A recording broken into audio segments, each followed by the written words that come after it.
Welcome to the Business Builder Way podcast, where we help business builders grow leadership skills and wisdom and stay grounded through hero stories.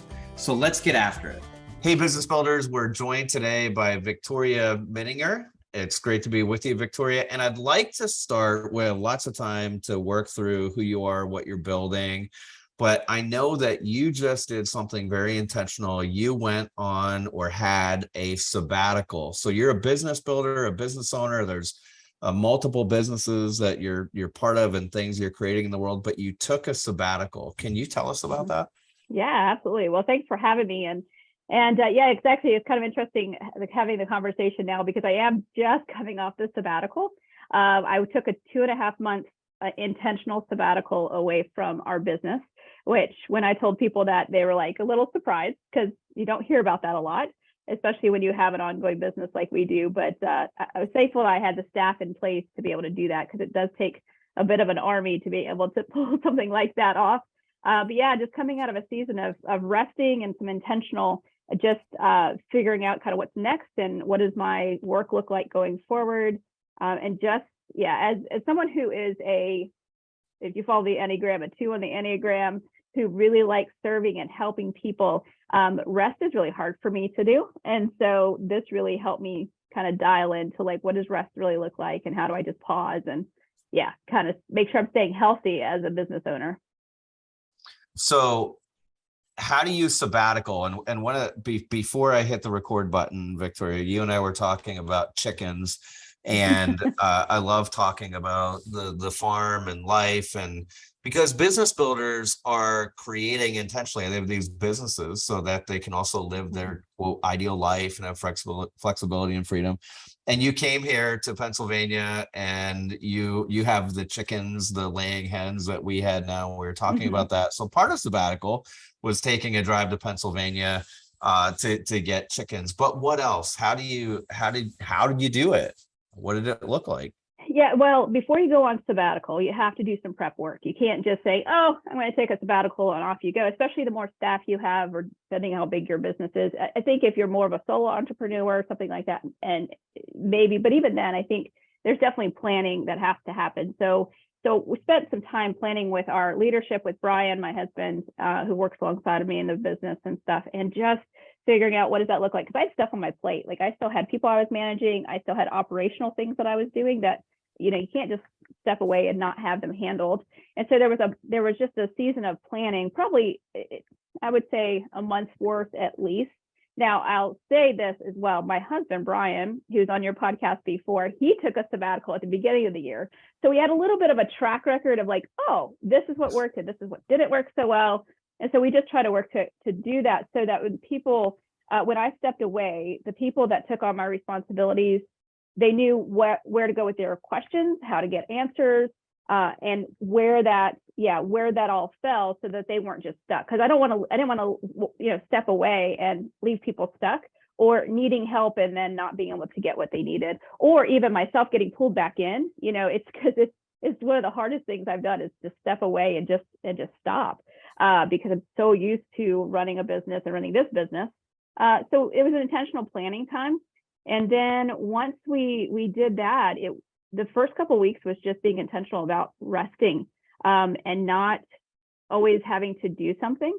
So for me, I'm a faith person. And so it was spending a lot of time with the Lord, and just some of that was working out on a little farm that we have. So I have 7 Katahdin sheep, and now I have chickens. So thank you and stuff. And I find a lot of rest and relaxation by farming. I grew up on a farm and just really love that. And there's something for me that's just really peaceful in the simplicity of tending sheep. They don't move fast. Sure. And stuff. And so it was that kind of thing. It was taking some intentional weekends away. I was with my mastermind for a whole week at the very beginning, which is some intentional time of being poured into and such, and just planning. And so there were some real key things that we did. It wasn't vacation, right? Vacation is vastly different than a sabbatical. Sabbatical is really planned and for a purpose.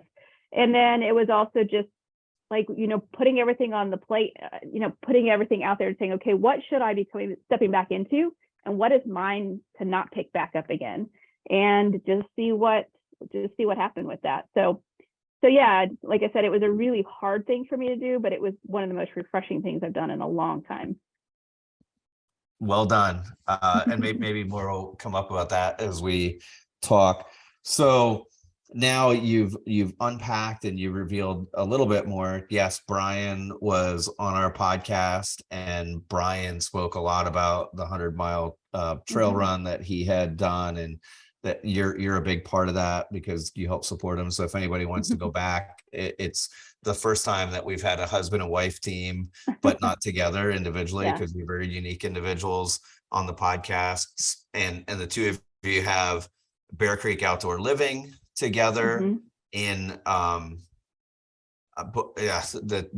specific town in Virginia is just slipped my brain. Waynesboro, Virginia. Waynesboro, which my name is Wayne, and I was thinking it was Wayne, and then I was like, no, that's not right. It's so in Waynesboro, Virginia, you got Bear Creek Outdoor Living. That's part of what's going on, but that where I'd like to now continue is to share with people what's the current state? What have you built?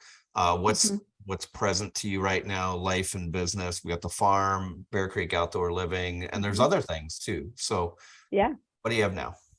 So, well, yeah. So I'm going to actually start with something which will help explain some of these things. So the other day I was on a call on a community, a new community that I'm a part of, and a friend is a part of that community. And I was introducing myself as I am doing kind of right now. And he made a comment. He said, Victoria, you're a multi-potentialite. And I'm like, oh boy, what is that? Like, is that a good thing or is that a bad thing? I'd never heard that word before. And me neither. Yeah, so multi-potentialite is, and I had to just look it up, is someone who doesn't have necessarily just one calling, that they have a lot of multiple interests and a lot of creativity and can pursue two things kind of at once. And so he's like, you really are that kind of person. I'm like, and not necessarily a specialist, one who's like only doing one thing, you know. And I was like, oh, finally, something to explain myself. Like, I always thought it was just weird because I do have a lot of different things kind of going on and stuff. And because Brian is, I would say, is more of a specialist, and, you know, because he's really honed in on our business, this construction business. And so really what we have going now then that he talked about is Bear Creek Outdoor Living, which is a residential construction company that I started. We're going on 7.5 years now. So I started it out as a construction cleaning company. And I can tell you, I'd never intended that this is where we would end up, right? If I had, I probably would have disqualified myself immediately, said, no, I can't run something like that. And, but right now, you know, we're probably about a staff of 35 or so. And we just serve the residential market, building backyard structures. And really our heart is to help people get outdoors and bring the outdoors closer to home, as we say, help them gather their community, their families. Brian and I are huge proponents of gathering community, gathering family, of being outdoors. Of course, he's a runner. I trail hike. I do not trail run with him like he does. I will not be doing 100 miles. And so we run this company together, and really, I guess, have been doing that almost from the beginning. I mean, I initially started it. I still technically am the owner of the company, but honestly, the two of us have run this thing together for all that time. He is definitely really the driver behind a lot of what we do construction wise, because he is the contractor, the builder. I would say that I'm more of that steadying force that helps hold the ship steady. Right. You know, Brian, he is really he's the visionary, the go-getter. I'm the integrator type of thing. So that has been our main business focus for all this time. And now, as I've kind of gotten past my sabbatical, I actually never took back the operational stuff that I was doing. The people that I handed it to are doing a fabulous job. And so nice. I don't feel a need to take those things back on. So really have turned over operational leadership to Brian and the guys that lead with him. But I'm remaining on leadership. So I spend time here mentoring and wanting to just help coach our staff and coach our leaders, because it's what I love, the people aspect of our business. But I'm also doing some writing and some coaching and that sort of thing, which we can talk about later. But that's where that multi-potentialist comes in, because I'm also farming a little bit and a little bit of everything on the side other than our main business. So awesome. So I roughly follow the hero's journey when we do some of these conversation, or the heroine's journey. The idea that you get a call, people get a call to business in this case, and and then they start and they get on the path and maybe they refuse the call, or they're not sure they want to go into having their own business, or why me, maybe somebody else, they experience some of those things. So 7.5 years ago, you started Bear Creek Outdoor Living. Can you now go back to that place a bit? You said, I'm not sure when I started that this is, but it's not like I saw where we were headed, but what was the call like? What was the start like? What were the early days like? Well, I can't say that I had a direct call. I can't say that I planned any of this. I didn't have a 5-year plan. I know in business they talk about the 5-year plan, and there's nothing wrong with that. That's a good thing. We need a plan, but I can't tell you that I had that. I was coming out of a season of deep depression, a severe clinical depression, was finally on the healthy side of that. And the work up to that point for me had just been what I had done for 20 years, which was bookkeeping and management. So I had kind of fallen into that, not because I loved it, but because I was good at it and it paid the bills and just kind of what we did. But I hit a point where I'm just like, I just don't really care to do this work anymore. I had one last client that I loved the client, but the work was just really heavy. And so I just started looking for something different. And at the time, Brian was working for a commercial contractor, and they really were struggling to find people to do new construction cleaning, meaning after something is built, you go in and you clean it before they take ownership. And so I was like, I could do that. I ran the numbers looked good. The overhead was low. And I'm a mom of 4 girls, so I know how to clean. Yeah, I know right. how to do that. And so actually for about a 3-month stretch, I ran my bookkeeping job, as well as these cleaning jobs that Brian was able to start kind of filtering my way, because again, they were just struggling to fill that spot. And it kind of went from there. We continued to do that construction cleaning for about 1.5 years or so. Past that, and Brian came to work for me as my first employee about, I think, 6 months in or so. But really, honestly, Wayne, for me, I'm a big proponent of following breadcrumbs, and I don't know that I really understood that for a lot of years, but looking backward, it was simply a breadcrumb. It was, we needed to provide for our family. We were coming out of a really difficult season of just ministry and just moving back to our hometown and stuff. And so I just needed to help provide for our family. And that was the breadcrumb. And like I said before, like if I had even envisioned, been able to see what it is today, I would have disqualified myself. How often would we disqualify ourselves if we knew what was coming?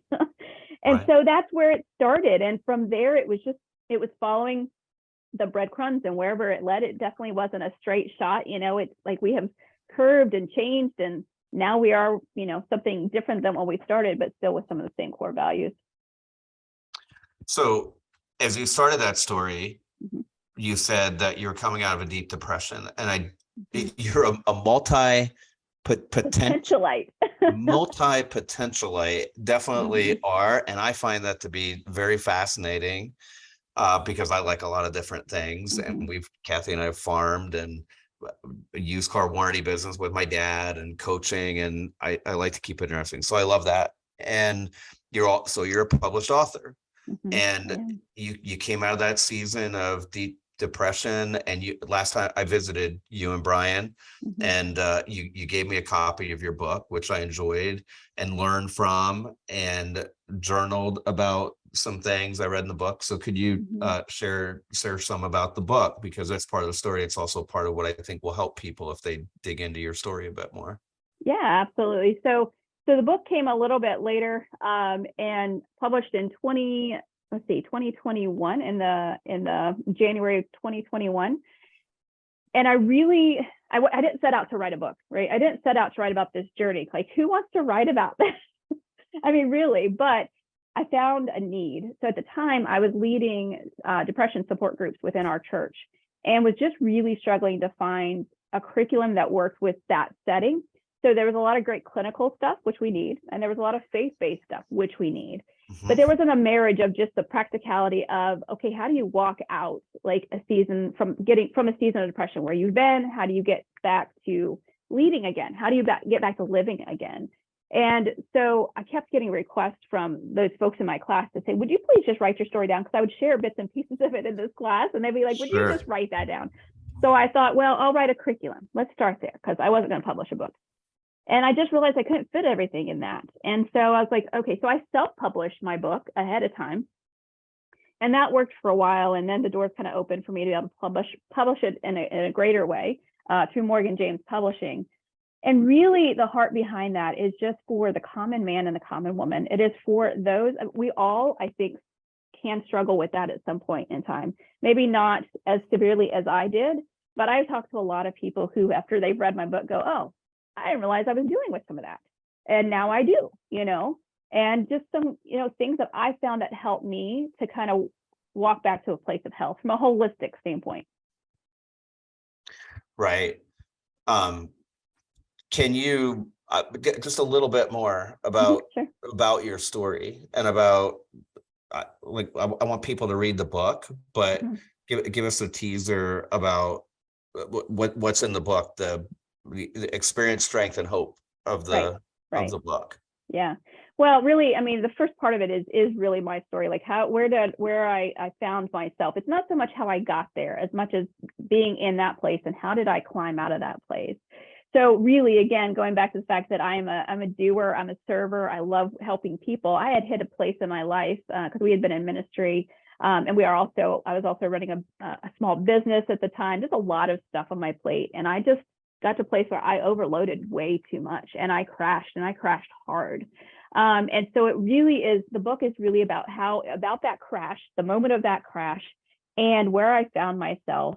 And then the ways that I began to climb out of that. And then again, from like a holistic perspective of, it's a faith-based book. So for me, it's that foundation of Christ first, but it's also working with the doctors and the counselors and just finding ways to really address my mental, what is that mental tape I'm playing over and over again, as well as my own health. Like, am I getting out and being healthy? What am I eating? What am I listening to? I mean, it was all the things. And so the book, I walk through, these are the things that I did, practically speaking, to when I had a bad day, this is what I did to counter that, so on and so forth. And so, it's really just, again, my story, but walking people through some strategies to get to a healthier place. And the title is Daring to Fight. Mm-hmm. Daring Why to Fight. that title? So if you've ever struggled through depression, you know that it is a fight to get out. So we want to make it so, well, just do these things, X, Y, and Z, and you'll be great. Well, that's very rarely the case. Every person, depression is complex for one. It doesn't always show up in the same way in every person. And so for me, I felt like I was fighting for my life.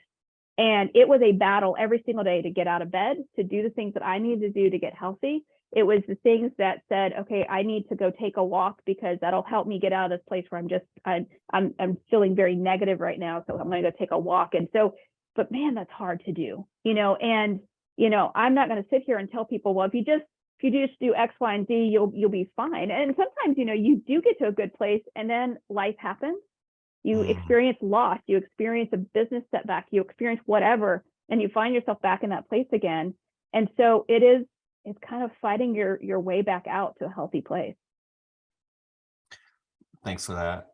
Mm-hmm. And so people can look up Daring to Fight and victoriamenninger.com. And I just sometimes podcasts we wait till the end, but I'd like to just put that, if anybody gets here and they want to look, Daring to Fight is your book, victoriamenninger.com. They can find out more about you and your journey and what's going on. I want to ask you a question that occurs to me because you know about this. It's come up twice with business owners who I call builders in the last week.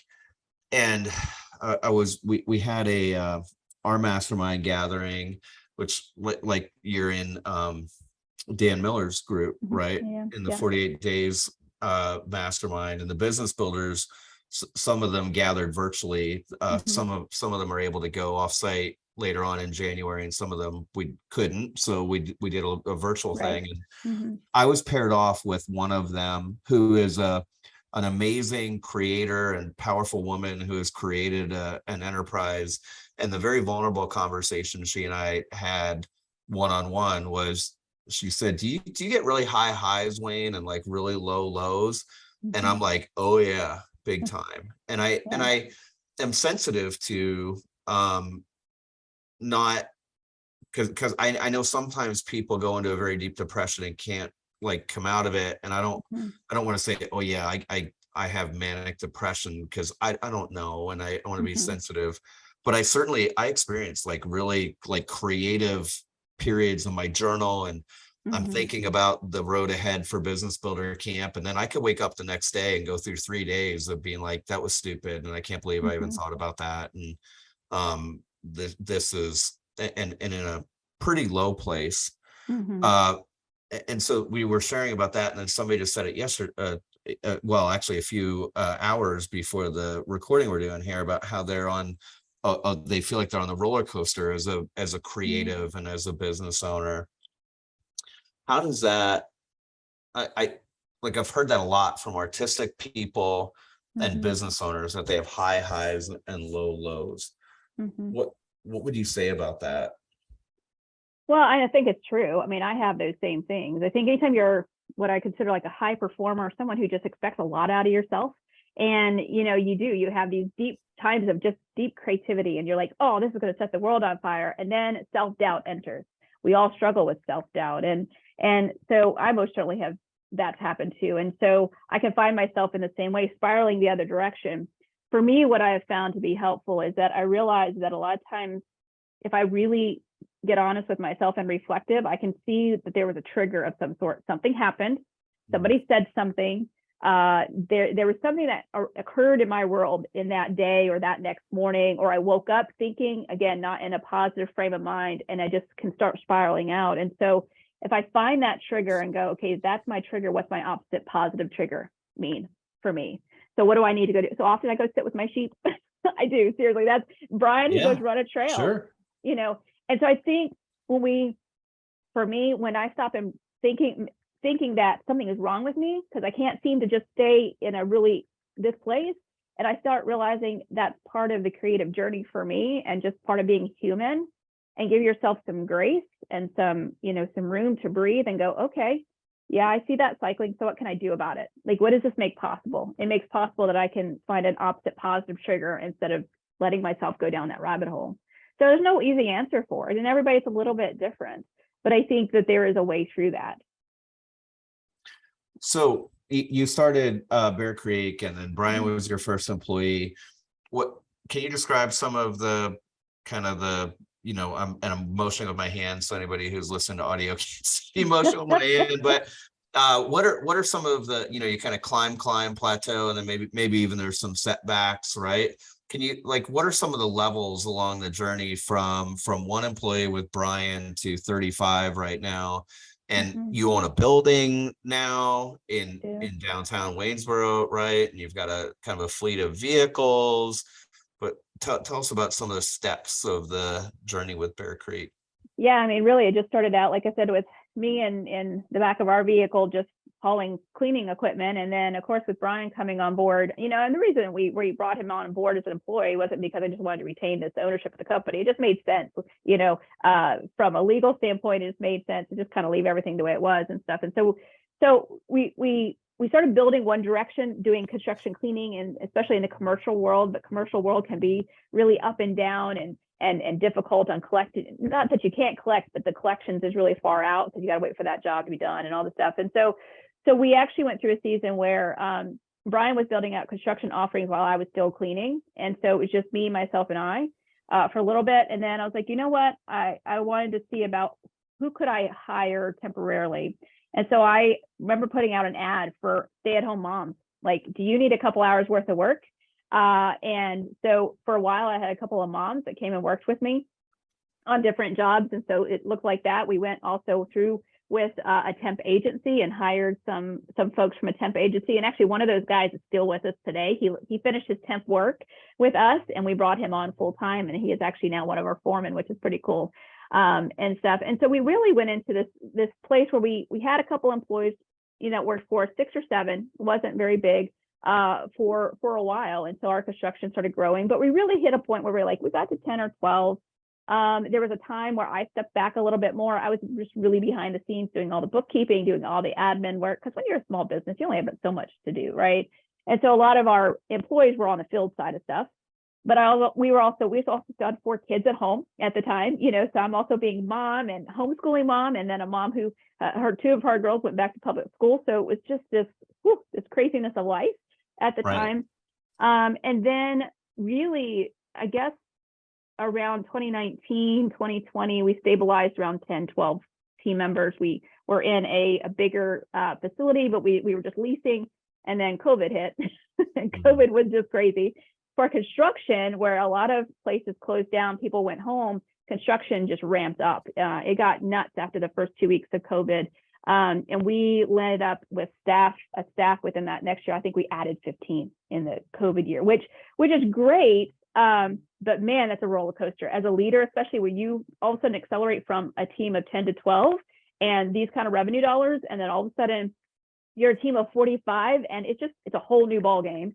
And so there was a huge learning curve for Brian and myself in that. And I think that has been probably one of the hardest stretches, because I mean, nobody knew what COVID was going to do. All of a sudden we saw all this growth because of all the construction coming in, but how do you level out after that? And so it really has been, and also listeners can't see me move my hands up and down too, Right. It has been a roller coaster, especially since the pandemic, of just like finding that stable place again.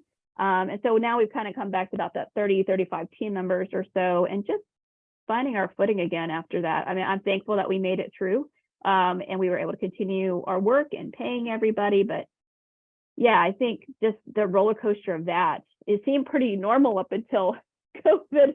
And then after that, it was like, whoo, this is an interesting landscape to figure out. Well, and especially because you try to create the outdoor environment for people, and that they were staying at home and they wanted to create it fit perfectly for what people wanted, right? Yeah, no, it did. I mean, our first 2 weeks of when the COVID shutdowns were happening, our phone completely went silent, and we were like, or what in the world? And then all of a sudden, like you said, everybody went home and they realized they weren't going back to work, and they had to work out of their home space. And they're like, oh, I have disposable income, therefore, because I'm still working.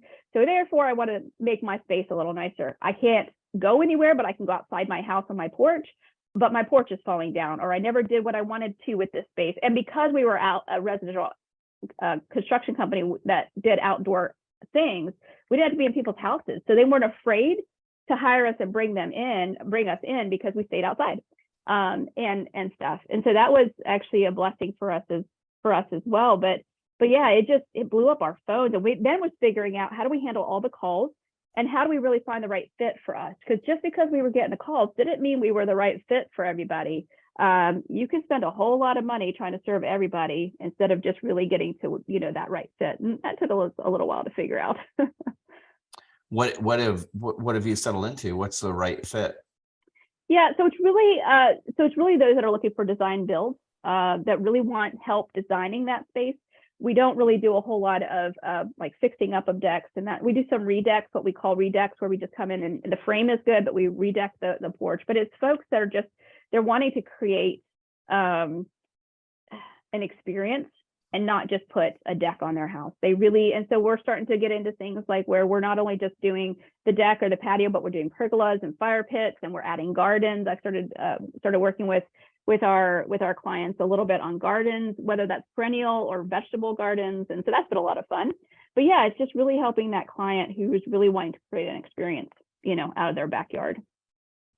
And so have you now gotten to the point of scaling and growth where you have, we might call them salespeople or designers that go out and meet with the potential clients? We do. Yeah, we have a sales team. And so one or two will go out and meet with the client and just really hear about their dream. And then we have the in-house designers that can kind of do those 3D renderings of what their conceptual look of their project will look like, which people really like, because not everybody can just visualize. Like, they know what they want, they think, but to be able to see it is a whole nother thing.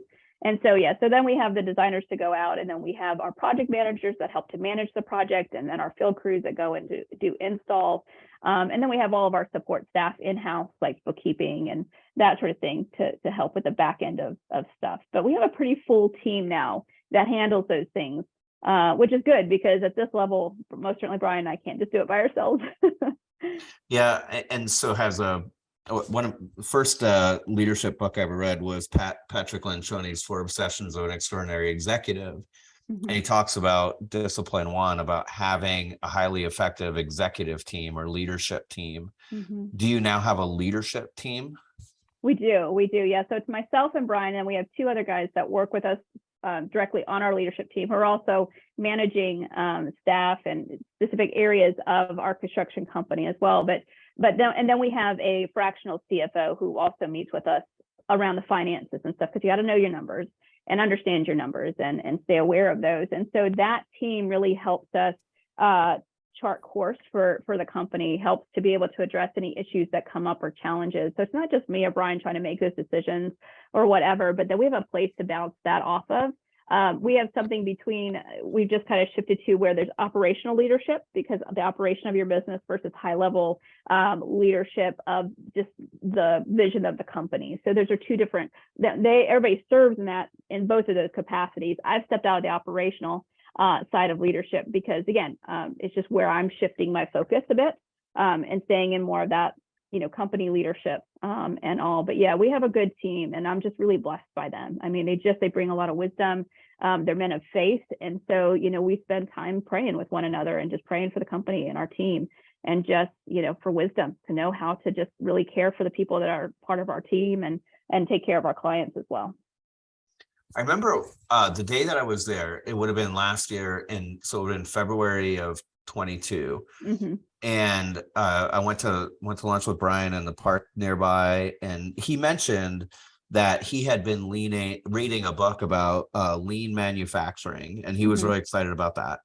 And I remember him telling me that the two of you were going to meet with the team. I'm not sure if it was the whole team or leaders or foremen or what it was, but the two of you are going to meet with the team. And he said that you are better like with the people and the people things. And he's really into this lean manufacturing and efficiencies and looking at process. How have the two of you over those 7.5 years kind of dance together? Like, well, you do this and you do that, and you're really good at that. And I'm sure it's been perfect, right? Yeah. Oh yeah, absolutely. No problems whatsoever. No, not at all. Not at all. I mean, we've been married 26 years, so we know each other really well. And I think, we both have strengths, and we realize that when we allow each other to operate in those strengths, it helps us to run really well and also respect one another. So, I need to be able to respect Brian and his opinion and his thoughts just as much as he definitely does respect mine as well. And because we know that we, at the heart of it, we have the best interest of each other and the best interest of our company at heart, then, we have to start there. But yeah, it's a dance sometimes because, especially, he's also the leader of our home, and so it's like, at home we're husband and wife, and then we got to switch hats when we come here, and technically I'm his boss. So like, how does that even work? And yet he's willing to respect that role for me, and vice versa. And like I said before, he's that visionary, that person that's like, okay, I see this and I think this is where we need to go. And I can say, okay, that's great, but we gotta, he wants to go to the moon. Okay, we gotta build the rocket first. Like we can't just do both. And so I think I help bring some of that stability to him. I'm willing to, push back when I don't think we're heading in a direction that we should. And in the same way, like I said, he respects just my leadership here as much as I do his.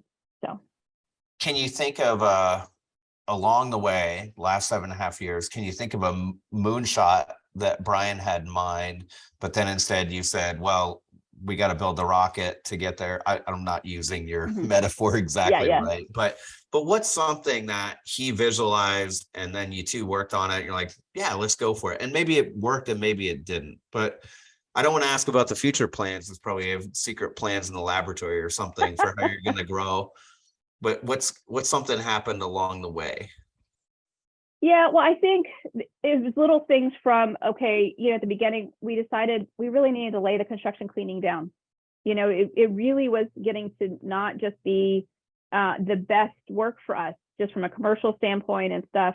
And so, he's like, I really think we could do something with this construction offerings. At first we did interior, not remodeling, but framing and finishing and stuff. And so we headed down that route. And honestly, I just had to trust his direction on that because that's his area of expertise.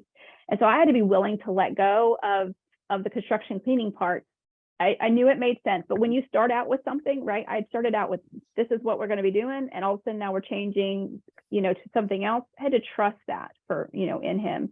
And most certainly not everything worked out that he planned, or that I planned. And so it was more of a conversation of, okay, well, that didn't work. So how do we pivot? Not, do we shut this down, or no, you were wrong, or you didn't get it right. I mean, we can't sit there and point fingers at one another. Okay, that we've been in not only in relationship, but business long enough together to know that some things just don't pan out. Even the most brilliant of ideas, it may not be the timing for them or whatever. But one of the bigger things that happened to us, I guess, in 2021, the winter of 2021, I realized then that we just had a lot of chaos. We had grown through the pandemic, and we had moved into this new facility and all of this. And I was like, we have got to do something about this. This chaos is going to kill us. Like, we can't keep operating like this.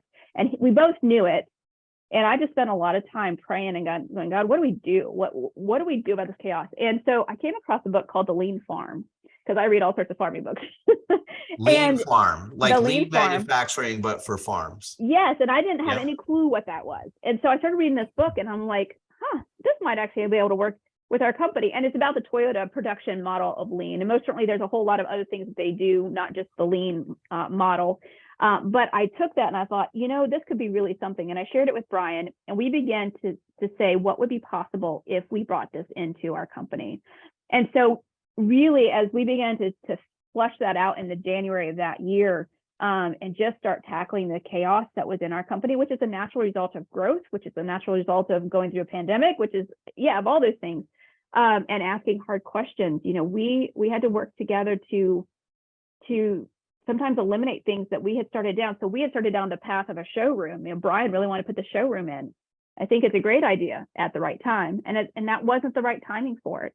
And so he was open to not only myself, but the leadership saying, we need to put the brakes on a couple of these things, not because they're bad, but because we need to get some processes in place and some things in place to clear out the chaos so that we can actually do those things later and do them well. And so we put the pause on that. One of the things that came out from that is I began to see Brian just really burning out. And he talked a little bit about this, I think, in his podcast about his sabbatical. And we hit a point where I realized I was really concerned about some of the mental health stuff I was beginning to see, just red flags, because in him going through that journey.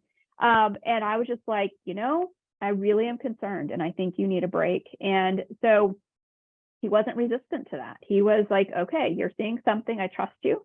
And as a team, we rallied around him so he could take his sabbatical and rest.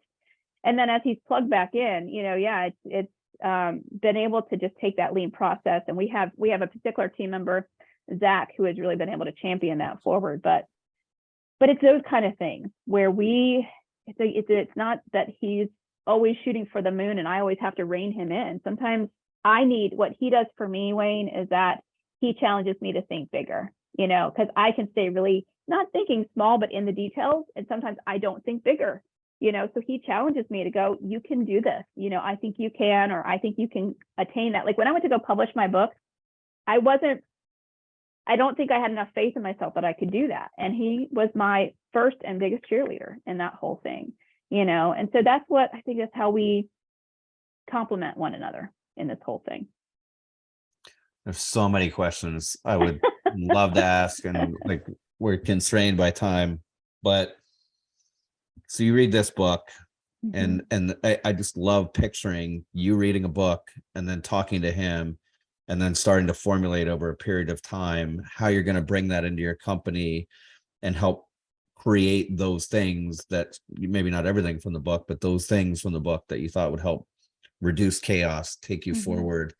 And when I was an engineer, we learned that chaos is like turbulence, and smooth flow is better than turbulent flow. Turbulent flow tends to tear things up and destroy things, and that's what chaos can be like. What kind of, like when you say chaos, I'm thinking sometimes business builders think at some point in our life, it served us to be busy, or in the South, they say covered up, I'm covered up, or too busy, or can't get any space. And then at some point it doesn't really serve us, and that story doesn't really work anymore. What was like, tell us about what was chaos like in your business? What was going on? Yeah, I mean, it was a couple of different levels. I think some of the most obvious stuff is, I mean, of course, as a construction company, we always have material everywhere. And so the guys would come back from a job and have excess left over, and it was just getting dumped in a corner because there was no process for it. There was nowhere for it to go. And so part of that was like figuring out, okay, we need a process for the guys when they bring it back to get it sorted. And the other part, actually, one of the biggest hurdles first was we had this part of the building that we have here that was just getting full of stuff that was being returned. When we started digging into that and sorting it, we found thousands worth of dollars in there going, oh, we can use this over here, so on and so forth. So it was that kind of like practical taming of the chaos. It was in our schedules. We weren't scheduling very efficiently. In our communication, we weren't communicating very well with one another. We get frustrated and make assumptions or whatever. And so we took part of the process of lean as you sit down and have meetings. We call them Kaizen meetings where we take the identified problem and we began to ask the question, why, at least 5 times. And I would annoy my staff with asking the question, why, but why do we do that? But why do we do that? And really drilling down to the why behind the chaos. And when you can address the why, you begin to unravel that mess.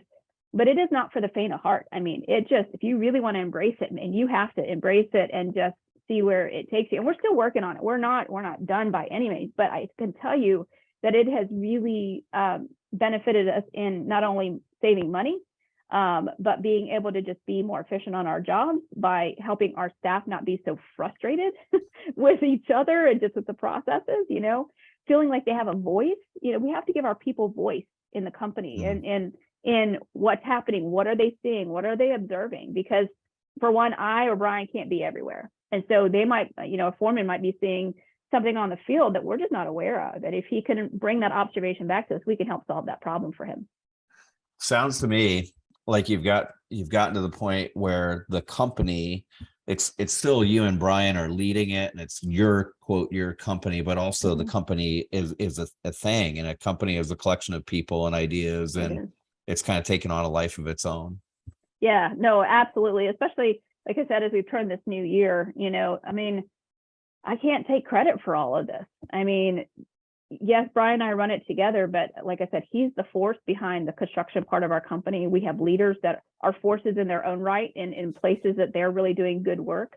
And so I'm here to help mentor and coach that, to help my people do their best work. That's what I'm here for. I'm not here, I have no interest in taking credit for something that isn't mine to take credit for, if that makes sense. I just, for some reason, I landed up being the captain of the ship, and I'm just trying to steward that well. And I can't say I always feel like I do that great, but I'm trying to learn to grow as a leader in that. And part of that is letting go of things that aren't yours to do anymore. As a business builder, especially as you grow, you can't hold on to everything. You have got to let go of something, and it's okay to work with people till you trust them, and they have earned the right to be trusted. But you've got to let go as a leader if you want to grow. I love how you said we have leaders who are forces. Mm-hmm. You said Brian is a force, and you said we have leaders who are forces. Yeah. So you were thinking of that person or a few people and seeing them as a force that acts on the world and creates things. It's really cool. How do you define a force? Well, I think it's somebody that takes personal ownership in what they're doing, personal agency, and just like not only in their personal life, but their professional life. Around here, we have a saying that if you want to grow professionally, you have to grow personally first. It's the leaders who are saying, I want to be a better person. I want to bring my best self every single day because this is what I'm meant to do. And it doesn't mean they don't have frustrations or they don't get something wrong, that they don't make mistakes. I want to see them making mistakes because nobody's perfect here. Everybody, we don't learn from not making, we have to make mistakes to learn. But I think part of that is just, they take personal responsibility for what's in front of them and moving the ship forward. And they all have their own unique gifts and talents. And so it's learning how to work together as a unified unit. It's not always easy, Sure. We clash. I mean, but if you don't have conflict in business, you're not growing anyway. I don't think, you have to have conflict. Conflict is healthy. Productive, you got to do it, but you got to do conflict well. Yeah. So how, maybe last thing, and I think we're going to shift a bit, but Sure. You take one of these people who is a force, who is creating and accountability, self-responsibility. How do you and Brian, when I was a kid, I used to watch Sesame Street, and there was a two-headed monster on there, and they were like connected. And so you and Brian aren't monsters, right? But I hope not. two-headed, right? How do you two help people? You've talked about staying in your lane and working together.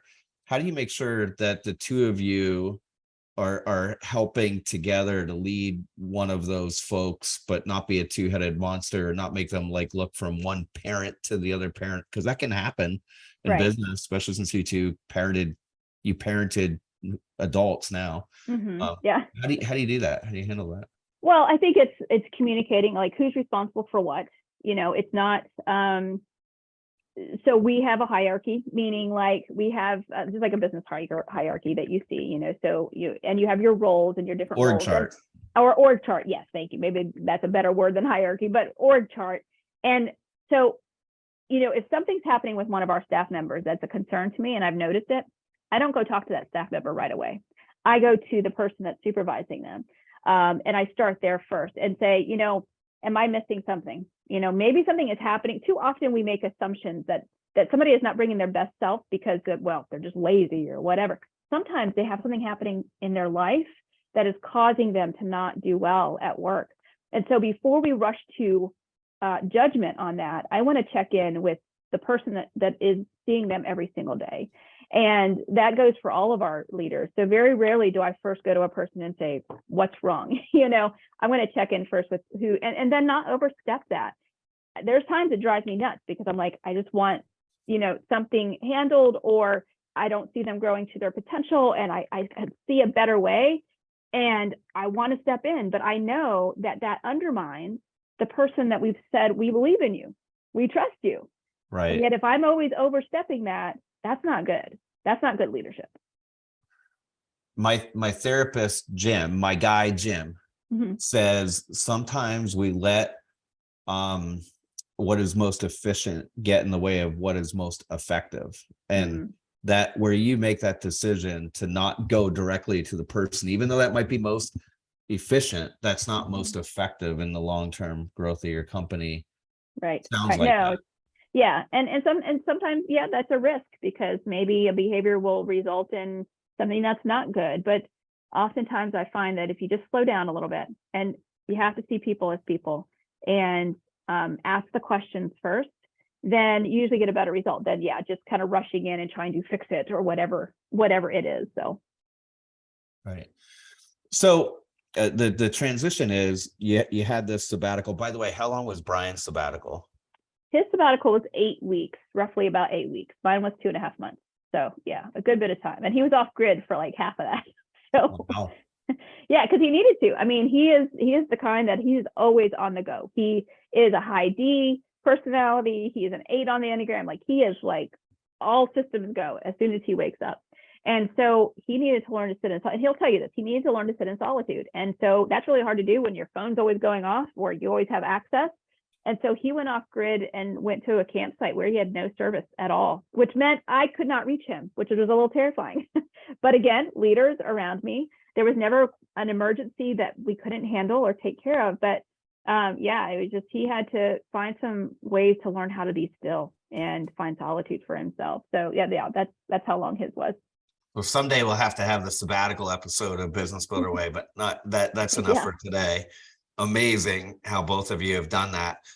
Transition is, you've shared with us a lot of really great things about the journey with Bear Creek, which, by the way, I love the newsletter that you all put out, the email newsletter about ways to get outside, ways to be in the backyard, specifically in the Shenandoah Valley where you're from. And you and Brian have shared about goal setting and intention setting. And so I hope some listeners, even if they don't live in your area, go subscribe to your email newsletter. Yeah, absolutely. But, so you building that, and now you're stepping back and not taking back certain roles. You went on the sabbatical. So like, what's ahead on this journey of yours?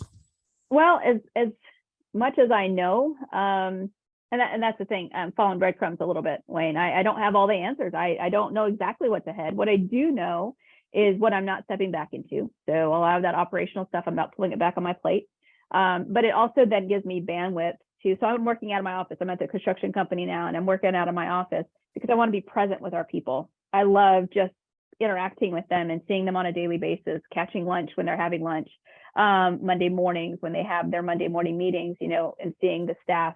And it gives me a chance to just be much more relational, and just mentoring and coaching them, whatever area that looks like. And that we're still trying to, you know, we're just figuring out. So again, I don't have all the answers of what that looks like. But it also lets me kind of dive into a broader community of really coaching other, especially other women leaders that are in leadership. I'm also been doing a little bit of what I call mental health recovery coaching for folks that they're not in crisis. You know, I don't coach people in crisis because they really need to be with their doctor or counselor or whatever, but really it's folks that have gone through a tough season or whatever, and or maybe they're coming out of a season of loss and maybe they're leaders, maybe they're not necessarily leading like say I'm leading, but they just are like, okay, I'm doing well, but I just need to be able to step up a little bit more, or I need a little bit more just guidance coming out of that space.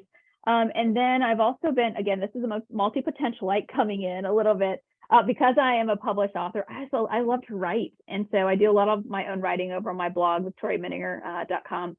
But I also work with aspiring authors that just need some book coaching about how to get a book written and launched, or even a book collaboration. So I've just finished collaborating with a friend, and she launched her book. It's actually back there in the corner over there. And published her book. And so that was just a grand adventure to be able to just come alongside her, because writing is a sacred process. And it was just really good to do that with her. So yeah, kind of have my antennas out for a couple of different things, but I haven't figured it all out. But those are kind of the areas that I'm starting to kind of lean into. What is the book that your friend wrote? So it's called, Do What Matters, Live from Rest, Not Rush. Live from rest, yeah, not rush. Yeah, it's awesome. And I don't say that just because I helped write it, but do what matters, live from rest, not rush, using the real life process. So Teresa McCloy, and a good friend of mine, and she just really, in that book, shares part of her story of having come from a place of living with her hair on fire. Is that not a lot of us living with our hair on fire? And really finding a way to live from rest and not rush, and to really lean into doing what matters in your business, in your family, whatever that looks like for you. And she has some really great tools in there to help people kind of do that. And it's not about productivity and getting everything done, but it's just like, how do we really live a holistic life that's not like crazy? Yeah, great. That sounds wonderful. Yeah. My reading list gets longer all the time, right? So you're following breadcrumbs. You and you described it as having your antennas out, being aware, sensing, seeing what comes. That's really exciting. And so we'll just see, right? Like you're gonna go, you're a person of faith, you're going along, and that's amazing. And so I had looked at Victoria Menninger. I saw the thing about book coaching and helping with that. So can't wait to see where the multi-potentiate, where that leads you. Yeah, no, I am too. Yeah. I'm just as excited as you are to see where I'm going. don't always know, you know, and I think that's the beauty of the journey. It's not this journey that's just a straight shot, or just, you know, it's not that there aren't any curves in the road. And I think that's why I like living from breadcrumbs. It's not that I don't have vision or I don't make plans. I do, once I kind of know the direction I'm headed. But learning to live in a place of not always knowing, it's hard to do. But I found a lot of peace in that, you know, and just really focusing on what's in front of me and what is the next thing that I'm to do. So today it was talking to you, Wayne. I was having this conversation, and just, you know, being able to share and encourage other entrepreneurs that are out there, business owners, in their own journeys. Well, it's really a gift to have this conversation and hear that way that you choose to be. And it like makes it okay in some ways. And the fact that I've read your book helps tie a lot of it together. And I consider you to be an authority on a better way to live because of what you shared in the book and your lived experience. And we're surrounded by messages to go faster, and I have to know what's going to happen, and we don't. Well, we don't know what's going to happen for one thing, and Right. we can just go. So that's really a gift. What's next for what is next for Bear Creek Outdoor Living? Yeah, well, part of that is just continuing to get lean. So we're still working on our lean processes, and just seeing how we can best serve our clients, but also how we can best continue to just pour into our team and the people that come and work alongside of us. So that doesn't always have like a specific, like, here's this goal or here's that goal. It's getting better at what we're already doing, right? And being able to do that, and this is back to what you were just saying. It's not always try to figure out exactly where you're going. It's not always just building bigger, but it's about getting better at what we do and how we serve people and how we care for people and how we are present in our community and with our clients and with our team. And so I think if we continue to shoot for those things, then the growth will come, and it'll be right for that season. So so that's, like I said, nothing hard and fast that we have set out there, but it's just, let's just keep dialing this in. Well, you're very grounded. Maybe you're continuing to try to be even more grounded, but you're very grounded, and your connection to the sheep and the land and the farming and growing up that way, it's probably no accident that you're pretty grounded, and your lived experience, right? When we were farming, I have this friend, John Hopkins, who has a sustainable organic farm, and I was thinking about dreams for what we were going to do, and I was asking him, is it possible, and how big could it be?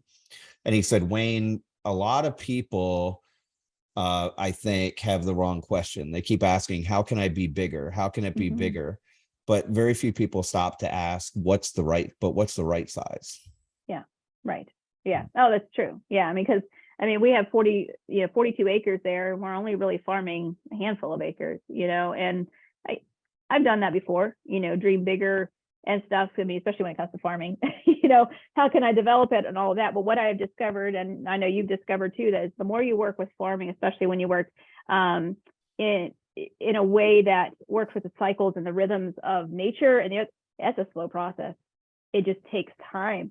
And when we try to rush that, we introduce things that are not healthy or good. Like when I try to rush, building out my garden or just making something grow bigger and faster without taking the time to do the things that actually help it do that, then I introduce disease to the ground, or I could go a whole long thing into all of that. And what are the things that what happens, we end up destroying things when we rush too much, versus we would just back off a little bit, and that we would just take it slow, like you said, and not shoot for bigger or better or bigger, but shoot for what's best right now, and slow down. So anyway, that's what farming teaches me is how to not to rush, because you can't rush nature. You can't rush animals. You can't rush any of that process. You can try, but it's not always good when you rush. So absolutely. So I've taken to calling business owners business builders. What does that term of a business builder mean to you? What is a business builder is, like, fill in the blank? I think a business builder is someone who's intentional about what they're building. We've talked about this a little bit, but it's not about fast and bigger. It's about laying an intentional foundation for something that will last, and doing that work right. And that's not, if you've ever been in construction, there's a right way, and then there's a way that's just fast and lands up with really bad ramifications. And so there is, a business builder is one who is intentional about their building and building those foundations first, and then just seeing where it goes from there. So. Wonderful. And our business builders have journals, and we encourage people to take time to reflect, or maybe to go to a campsite for 4 weeks or something. What is something that would be a good prompt for somebody to write in their journal? A question or something that you've done framework or steps or anything? What comes to mind? I think what always comes to mind for me is, what is the breadcrumb? And so often when we're rushing about building bigger things and faster things, or trying to get to the vision of what we have in our heads too fast, we miss the breadcrumb. And so we have to intentionally slow down and go, what am I missing here? Am I missing something in my business because I'm trying to rush too much, or I'm trying to do too much or build too much? What's the breadcrumb? And what would happen if I followed that breadcrumb, what could be possible? So it's those two questions. What's the breadcrumb, and what does this make possible? What does that breadcrumb make possible? That's really just good. Dream Thank a little you. bit around it. So yeah. And what can we do for you? You can come see me over at my website, most certainly victoriamittinger.com. And yeah, I mean, there I just have hopefully encouraging, uplifting emails for you and stuff. And just continue to be great business builders. We need each other also in community as well. And so keep doing that for one another. But yeah, if you'd like to, if I can encourage you in any continual way, come and see me over there, and hopefully what's there will encourage you. That's wonderful. Victoria, thank you for coming and sharing this time with us. I really appreciate you, and go get them. Yeah. Thanks, Wayne. Thanks for having me. Thank you for tuning into the Business Builder Way podcast. If this episode spoke to you, click that subscribe button and share it with a friend. That's how this message gets out into the world. If it is helpful for us to have a short conversation, I'd love to do that. Send me an email at wayne@businessbuildercamp.com.